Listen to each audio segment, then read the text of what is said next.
नमस्कार, आप देख रहे हैं दबंग राजधानी। मैं हूं अविनाश दुबे। इस समय मैं मौजूद हूं ग्राम पंचायत गुमा, विकासखंड धरसीवां, जिला पंचायत रायपुर में। और तस्वीर जो मैं कैमरामैन को पहले अनुरोध करूंगा, तस्वीर दिखाइए। ये तस्वीर आपको भारतवर्ष में शायद ही ऐसे कुछ किसान होंगे जो इस तरह की खेती करते हैं। और यह फसल, यह जो आपको इसमें दिख रहा है, इसको लौकी कहते हैं और छत्तीसगढ़ में इसको तुमा, छत्तीसगढ़ में तुमा कहते हैं। जो हमारे साथ इसमें मौजूद हैं, जिन्होंने इसकी खेती की है, वो हैं चूड़ामणि साहू जी। आइए उनसे बात करते हैं और कैसे यह संभव हो पाया जो आप देख रहे हैं, और इसकी पूरी जानकारी आज हम यहाँ पर प्राप्त करेंगे। बहुत बहुत स्वागत है दबंग राजधानी में चूड़ामणि साहू जी।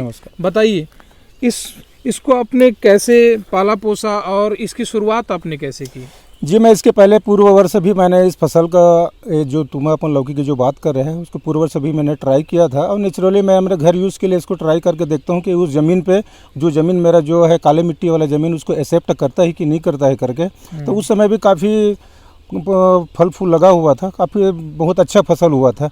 इस समय भी उसी तरीके से तैयारी करते हुए मैंने ये तुमा जो लौकी का जो बीज है, उसको मैंने तैयार शुरू किया।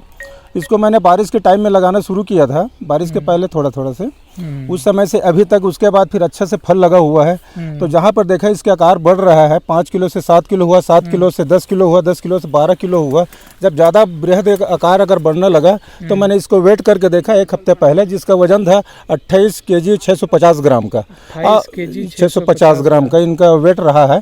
अभी पका हुआ नहीं है, अभी और बढ़ने का चांसेस है। इस वजह से मैंने इसको अपन जो पेड़ में ही लगा कर रखा है, जिसको हम लोग साधारण तौर पे इसको नार करके बोलते हैं। आपने इसका अनुमान कब लगाया था कि इसका वजन जो है बढ़ेगा, या ये लौकी जो है अन्य लौकी जो होती हैं उनकी तुलना में एकदम अलग है? जी, नेचुरली तौर पे अगर 5 केजी का समथिंग आ जाता है, चाहे मखना की बात करें या तुमा लौकी की बात करें, तो पीला पड़ना ऑटोमेटिक चालू हो जाता है। तो मैंने इसका आकार बढ़ते हुए देखा, वो पीला पड़ने आया तो मुझे लगा कि और बढ़ सकता है, इसको काटना भी उचित नहीं होगा।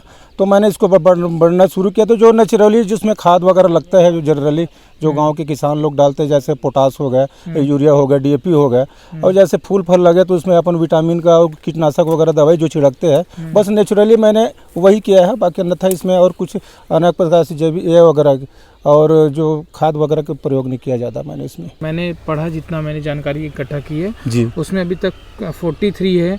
और हो सकता है, क्योंकि अभी इसमें पीला पड़ना भी चालू नहीं हुआ, तो आने वाले समय में हो सकता है ये 43 भी क्रॉस कर जाए जी। तो क्या लगता है, व्यापार इसका बढ़ाएंगे आप इसको एक मार्केट के, या खेत जो अभी आप खाने पीने के नज़रिए से देख रहे थे इसको पारिवारिक, क्या इसको आप एक व्यापार के नज़रिए से देखते हैं? जी, निश्चित रूप से मैं इसको व्यापार के नज़र से देखता हूँ। मैं अभी तो जैसे 4-5 ठो अपन झाड़ लगा के अपने ट्राई किया था इसमें कि इसको उत्पादन क्या है, इसमें क्या क्या हमें जो कीटनाशक जो छिड़काव करना है, वो किस टाइप से इसको खाद देना है हमने इसमें ट्राई किया।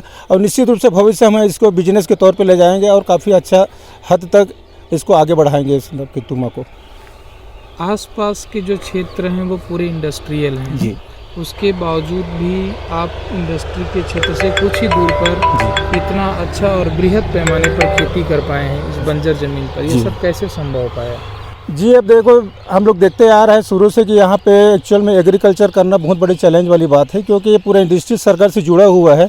और इंडस्ट्री से अधिकतर जो वहाँ का तो प्रदूषित जो धुआं जो उसके मात्रा जो निकलता है, जो ब्लैक कलर का जो परत जम जाता है यहाँ पे, उससे काफ़ी प्रभाव तो पड़ता है। इसके जैसे फूल वगैरह में अगर बढ़ जाता है वो, उससे वहाँ से फिर कीड़ा लगना चालू हो जाता है। तो मैंने देखा और सोचा कि इस टाइप से अगर अब हम लोग व्यापार के क्षेत्र में, हमारे छत्तीसगढ़ के अधिकतर किसान जो है धान है, क्या बोलते हैं, द्रवी फसल का और चना उना का, जनरली तौर में हमारे छत्तीसगढ़ के किसान लोग यही फसल ये करते हैं। तो मैं यही कहना चाहूँगा कि इस फसल को तो हम तो करते ही करते, इसके अलावा हम बिजनेस के तौर पे हम सब्जी, फल, फ्रूट और एक सब्जी का अपन उत्पादन करें और मार्केट में अच्छा हमें लाभ कमाएं। आपके दिमाग में कब आया कि आपको खेती करनी चाहिए, वो भी बृहद पैमाने पर, और इसको एक व्यापार के नज़रिए से देखना चाहिए? वो कौन सा दौर था और समय क्या था? जी, खेती तो मेरा पूरा परिवार करते आ रहा है। जैसे दादा परदादा जी ने शुरू से हम लोग से सब्जी का, नावल गोल, फूल गोभी वगैरह जो जैसे भी हमारे यहाँ चलती ही जा रहा है, उससे मेरे दादाजी वगैरह से प्रेरणा मिली है कि इस टाइप से उत्पादन के लिए। खैर मेरा काम तो अलग था, लेकिन मैं कुछ साल से मैं यहाँ पे लगा हुआ हूँ, और कुछ भी जो मेरा और प्लाट है जो जो उसने डेवलप नहीं हुआ था उसको मैं डेवलप कर रहा हूँ और उसको ये थोड़ा सा बिजनेस व्यापार की ओर बढ़ावा देने जा रहा हूँ। हम एक्चुअल में यही सोचते हैं कि हमारे पास इतना प्लाट है, हमारे पास इतने सारे सिस्टम है, हमारे पास इतना पूरा जो सिस्टम होते हुए भी हम लोग लोकल फसल से अपन आमदनी इकट्ठा करने की कोशिश करते हैं, लेकिन कुछ प्रकृति की मार होती है, कुछ आपदा होती है जिनकी वजह से हमारा फसल नुकसान हो जाता है। जैसे पूर्व वर्षा में जो चना की खेती कर रहे थे किसान भाई लोग हमारे छत्तीसगढ़ का, आपदा बारिश की वजह से इतना बारिश हुआ कि उसका फसल नुकसान हुआ और उसको बहुत सारा नुकसान होना पड़ा। क्योंकि हम अगर नुकसान से अगर हमें मोटा मोटी अगर बचना है तो हमें थोड़ा सा अपने सिस्टम को चेंज करना होगा, तरीका को चेंज करना होगा और हमें थोड़ी कोई इंडस्ट्रियल की ओर व्यापार की ओर ले जाना होगा। आसपास के गुमा पंचायत के जो लोग हैं, यहाँ के जो सदस्य हैं जी, यहाँ के लोगों को क्या संदेश देना चाहेंगे? क्योंकि अभी आप देख रहे हैं कि लोग चंद पैसों के लिए अपनी बंजर जमीन समझकर खेतों को बेच दे रहे हैं। जी, मैं यही मैसेज देना चाहूँगा इस मीडिया के माध्यम से। मैं गांव ही नहीं वरन पूरा मैं छत्तीसगढ़ को ये मैसेज करना चाहूँगा कि हमारा जो सरकार है जो कृषि के क्षेत्र में बहुत सारा ऐसी योजना लाया है, बहुत सारा ऐसा काम हो रहा है। जैसे नरवा गरवा घुरवा बारी की बात करें, किसान न्याय योजना की बात करें, और बहुत सारा योजना है। उसका क्रियान्वयन के लिए हम जितने भी हमारे किसान भाई हो, कृपया हमें इस सब्जी उब्जी की तरह और इसको हम व्यापार समझ के करें। सिर्फ एक फॉर्मेलिटी सबसे करें तो उसमें तो उतना ज़्यादा रिस्पांस नहीं मिल पाएगा। जैसे हम बिजनेस करते हैं, कोई भी अगर एक सवाइजेड बहुत सारे बिजनेस है, उसको हम एक बिजनेस रूप से करें तो निश्चित रूप से हमें गांव से बाहर जाने की ज़रूरत नहीं है, क्योंकि सारी बिजनेस और सारी सिस्टम और सारी पैसा हमारे गाँव में है, हमारे खेत में है। राजनीतिक क्षेत्र से आप जुड़े हुए हैं, पिछली सरकार और वर्तमान सरकार कृषि के क्षेत्र में क्या बदलाव देखने को मिल रहा है आपको? निश्चित तौर पर सर, जो पिछली जो सरकारें थी वो कृषि के क्षेत्र में किसानों के लिए वो मुझे नहीं लगता है वो कर पा रही थी। लेकिन अभी कांग्रेस की सरकार आने के पश्चात भूपेश बघेल ने किसानों के लिए, किसानों को आगे बढ़ाने के लिए बहुत सारी योजनाएं ला रहा है और किसान भी खेती के मामले में प्रोत्साहित होकर के लगातार कर रहे हैं और उसका रिजल्ट भी बेहतर तरीके से मिल रहा है। जैसे चूड़ामणि भाई जो है उस मामले में सक्सेस हो रहा है। आपके क्षेत्र में, खेती के क्षेत्र में, खासकर किसानी क्षेत्र में ऐसा जो है एक अच्छा और अनूठा चीज़ देखने को मिला है, कैसा महसूस कर रहे हैं? जहाँ तक चूड़ामणि भाई बता रहे हैं कि लगभग 28.5 kg का है। इस प्रकार से जो फल, लौकी और जो तुमा जो बोल रहे हैं उसमें बहुत कम देखने को मिल रहा है। तो निश्चित तौर पे मैं इसमें चूड़ामणि जो भैया है उसका मेहनत को मैं पूरा श्रेय देता हूँ मैं इसका। चलिए, बहुत बहुत धन्यवाद।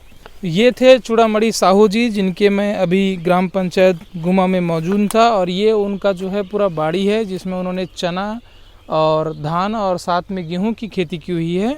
और इन सब के बीच में जो आपको देखने को मिल रहा है वो है तुमा, जो इस समय वर्तमान स्थिति में, क्योंकि आज से 5 दिन पहले 28 किलो 600 ग्राम था और अभी अगर वर्तमान में मोटा माटी लें तो लगभग 30 किलो यह पार कर गया होगा। तो यह भारत एक कृषि प्रधान देश है। अगर उस नज़रिए से देखें तो भारत में वास्तव में किसान, छत्तीसगढ़ के किसानों में एक नया बदलाव, एक नई ऊर्जा देखने को मिल रही है। इसी उत्साह के साथ आज विदाई लेता हूं। शाम संध्या को दबंग राजधानी देखते रहिए। बहुत बहुत धन्यवाद।